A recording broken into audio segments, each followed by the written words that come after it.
Namaskar. I'm grateful to all of you who have joined today to pay homage to Mahatma Gandhi on the 77th Martyrs' Day, when he sacrificed his life for the cause of peace, brotherhood, and harmony on January 30th, 1948. It was unfortunate that an enduring symbol of nonviolence fell victim to violence. It is always an emotional moment to remember Mahatma Gandhi on the day of his martyrdom. He was an apostle of universal peace. He is one of the most celebrated figures in the world. His philosophy of satyagraha and unwavering commitment to peace and justice continue to inspire individuals, movements, and nations across the globe. As we commemorate Martyrs' Day on January 30th, 2025, it is essential to explore the international perspective on Mahatma Gandhi and the profound influence he has had on humanity. Gandhiji's principles of nonviolence and civil disobedience have resonated far beyond India's borders. Leaders of global significance have drawn upon Gandhiji's teachings in their struggles for freedom and equality. Even after more than 7 decades have gone by since Mahatma Gandhi's passing, his relevance is as profound as ever, resonating across the globe. He stands as a beacon of not only political democracy, but also of economic and spiritual democracy, principles that hold deep relevance in today's world. In an era increasingly defined by polarization and violence, Gandhiji's teachings offer timeless wisdom. His concept of Sarvodaya, the welfare of all, provides a powerful framework for tackling pressing global challenges such as poverty, inequality, and environmental degradation. Mahatma Gandhi's advocacy for sustainable living in harmony with nature and self reliance resonates with modern efforts to conserve the environment and adopt green technologies, making his vision as vital today as it was during his. Furthermore, Mahatma Gandhi's insistence on dialogue and understanding as a tool for conflict resolution has profoundly influenced modern peace building efforts. As we reflect on his life and contributions, it is crucial to recognize the enduring relevance of his messages for future generations. His belief in the power of individual action to drive societal change resonates strongly with today's youth who are mobilizing around critical issues such as climate action, gender equality, and social justice. In academic institutions, Mahatma Gandhi's ideas are studied as part of disciplines such as political science, philosophy, and peace studies. Universities and research centers around the world and continue to explore the relevance of his principles in addressing modern challenges. Mahatma Gandhi's emphasis on moral courage and ethical leadership serves as an inspiring guide for young leaders striving to create a more equitable and peaceful world. In an increasingly interconnected yet divided global community, his vision of universal brotherhood and compassion provides a roadmap for building bridges across cultures and nations. His legacy reminds us that true strength lies not in the use of force, but in the courage to uphold truth and justice, even in the face of adversities. Today, in the world, the emphasis is on human dignity and upholding the values of natural justice. There would be no better tribute to Mahatma Gandhi than to rededicate us towards the cause of peace, nonviolence, and mutual tolerance. Arnold Toynbee, the English historian, philosopher of history, and author of numerous books, famously said, and I quote, Mahatma Gandhi was the first person in human history to lift the ethic of love of Jesus Christ above mere interaction between individuals and make it into a powerful and effective social force on a large scale. If humanity is to progress, Gandhi is inescapable. Unquote. Gandhi showed the world that the love of one's people need not be inconsistent with the love of humanity. He strove to free the downtrodden from the shackles of injustice, slavery, and deprivation, But he was also obsessed with the future of the human race. He said, and I quote, "There is no hope for the aching world except through the narrow and straight path of nonviolence." He wrote, "Millions like me may fail to prove the truth in their own lives. That would be their failure, never of the eternal law." Unquote. Gandhiji was very fond of little children. He treated them as individuals and gave them respects as they deserved as human beings. I will tell you a small incident which happened during the 1931 Second Round Table Conference in London. Mahatma Gandhi had gone to London and he chose to stay at Kingsley Hall among the poor rather than in luxurious accommodations. Fascinated by his simplicity, local children fondly nicknamed him Uncle Gandhi. They often asked questions about his simple lifestyle and enjoyed his company during walks. One incident involved a small girl who hesitated while asking Gandhi for his autograph. She drew back shyly before this modestly dressed man, clad in a simple dhoti and a roughly mended coarse shawl, with inexpensive wire framed glasses. Looking up at her mother, she asked, "Mummy, is he really great?" Her mother replied, "You know, Mr. Gandhi is a very good man and a very great man." The child said, "I'm sorry, Mummy," quickly making amends. On his birthday on 2nd October, the children in London gifted him woolly toys, sweets, and candles, which he cherished deeply. When leaving London on December 5, 1931, Gandhi ensured these gifts were safe, saying, and I quote, "They are the only things I'm taking back to India." Unquote. Later, from Yerwada jail in India, he wrote to thank the children, humorously noting they'd received a letter from jail signing off as yours, whom you call Uncle Gandhi. Mahatma Gandhi's greatness and indeed his uniqueness lies in his role as an innovator in politics. Far from being merely a political theorist or analyst, he loved humanity with profound compassion and, in his own words, I quote, "approached the poor with the mind of the poor." Unquote. His vision was to establish a new human order. He was the first in history to extend the principle of nonviolence from the individual to the societal and political spheres. Ever an optimist, ever calm, ever objective, he viewed the world with the eye of faith, always believing in the possibility of a better future.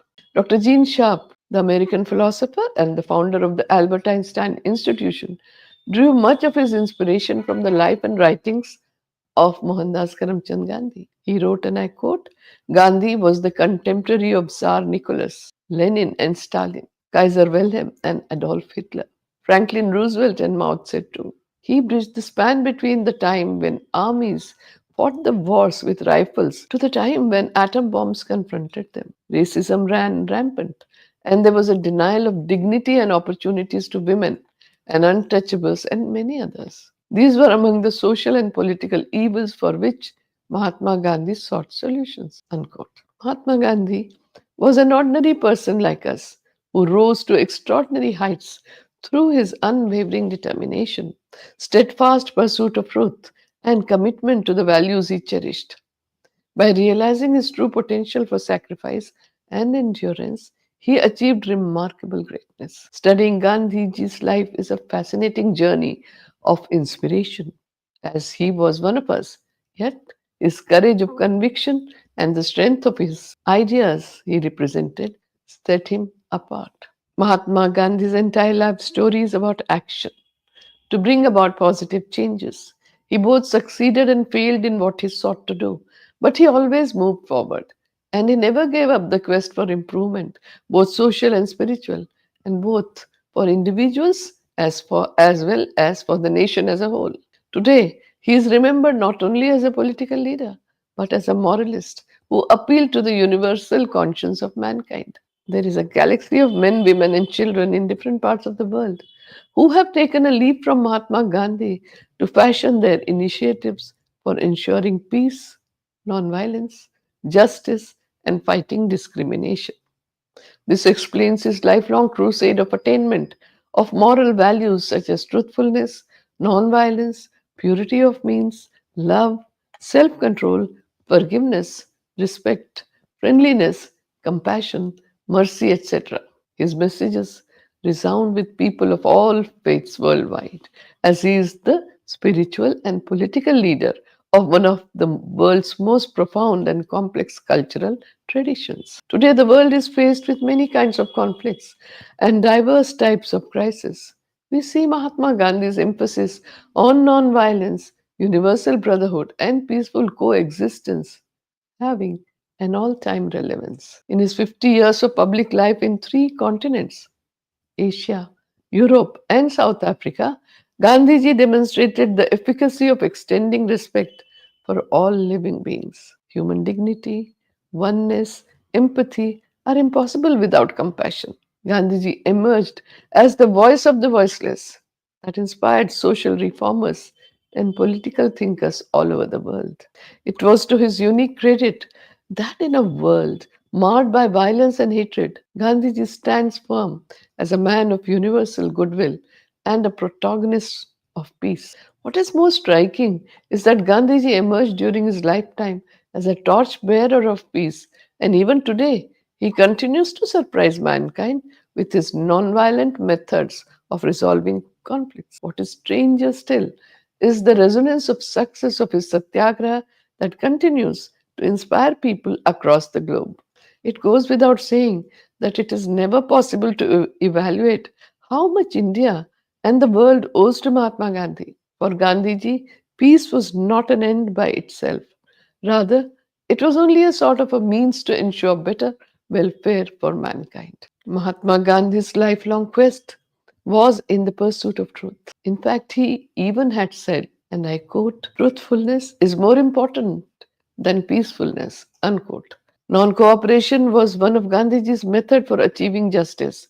He had experimented with it in South Africa with a minuscule Indian community and later expanded the scope to cover the entire nation during the freedom struggle in India since 1915. Freedom and justice were supreme for Mahatma Gandhi. The Indian supreme values of ahimsa, nonviolence, and compassion were the basis of Gandhiji's philosophy. Practically, he desired solutions for all problems through the means of nonviolence and truth. His ideas based on nonviolence are entirely important in the new world. They are completely relevant today and will remain so in the future as well. He had said, and I quote, the very first step in nonviolence is that we cultivate in our daily life, as between ourselves, truthfulness, humility, tolerance, and loving kindness. Unquote. He demonstrated that peace and nonviolence are the two pillars of any peace process that upholds humanity. These two are inseparable. He said that for bringing full solutions to the means, cut 7. Mahatma Gandhi demonstrated that peace and nonviolence are the two pillars of any peace process that upholds humanity. These two are inseparable. He said that for bringing full solution, the means must be nonviolent action or protest to settle a dispute through satyagraha. Mahatma Gandhi was always touched by the pain of others. This ability to feel the pain of others led him to karuna or compassion. Compassion, coupled with daya or pity, led to the spirit of service or seva. Gandhiji's first and foremost inner calling was to alleviate the suffering of others. The greatest degree of inner tranquility came to Gandhiji from the development of love and compassion, non attachment and non possession.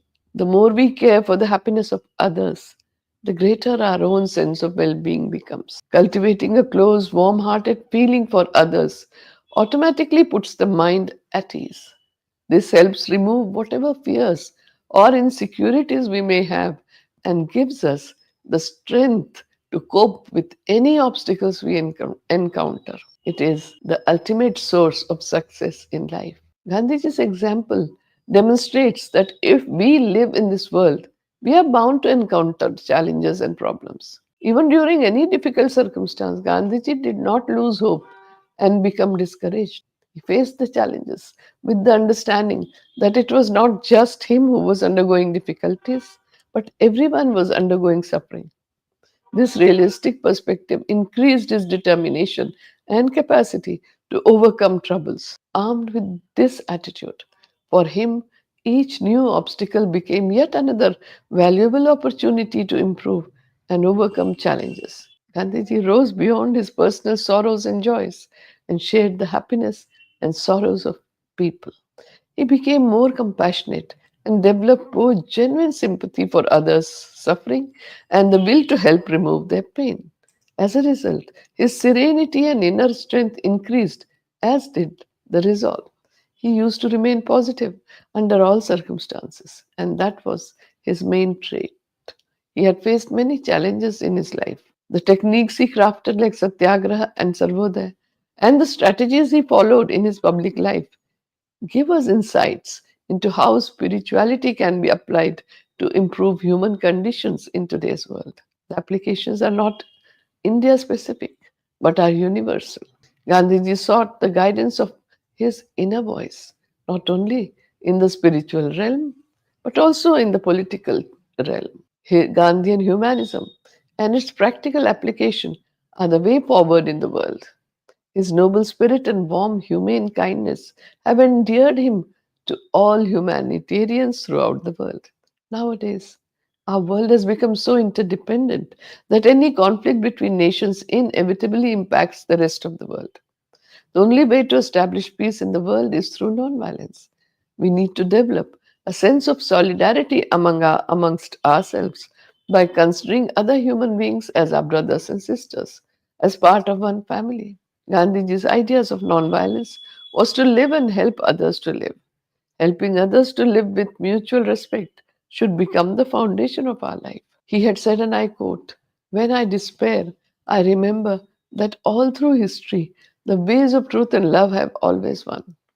There have been tyrants and murderers, and for a time they can seem invincible, but in the end, they always fall. Think of it always." Unquote. In today's globalized world, we already have all the material comforts required for living contently. We are taught by the market forces to want more and more, even as we see the world around us engulfed in greed, violence, and intolerance. Today's world laments violence in the frequent attacks, riots, war, and imminent possibility of a nuclear war. But the last century was even more disastrous. In such a time, a frail leader, Mahatma Gandhi, was the most influential and important political leader and a thinker of the 20th century whose legacy still inspires people globally. In a world that is divided in the matters of faith and religion, that is shaping and determining the politics of this world in a barbaric way, Gandhiji brought in a novel path. He continued to lay importance on interfaith dialogue and cultivating understanding towards nonviolent, compassionate, and emancipatory aspects of their own religion. He inspires globally as the first environmentalist and a minimalist. He recognized the need for conservation and preservation way before the dangers of climate change had preoccupied the world. He had pointed out, and I quote, "The earth provides enough to satisfy every man's need, but not every man's greed." Unquote. He had said that life should be need based, not greed based. He was a thinker who clearly realized the reality of overuse, abuse, and misuse of the global commons. He lived out his environmental philosophy in his own life. He is a man who compulsorily reused and recycled everything and lived in harmony with nature. He lived a life of openness and transparency. His ashram was accessible to everyone. Anyone could walk in and debate and argue with him. Mahatma Gandhi had a profound influence on Dr. Albert Einstein. He and Mohandas Karamchand Gandhi shared a great respect for each other and exchanged letters frequently. Dr. Einstein's message on Gandhiji's 75th birthday sums up the essential character of Gandhiji's leadership. He said, and I quote, "A leader of his people, unsupported by an outward authority, a victorious fighter who always scorned the use of force, a man of wisdom and humility who has confronted the brutality of Europe with the dignity of the simple human being, and at all times risen superior. Unquote. Gandhiji had realized early in his life the importance of humanity, love, and kindness to other living beings and acted upon it. He kept humanity in high regard, which gave a deep meaning to his life. Throughout his life, Gandhiji was a humble servant of India and of humanity.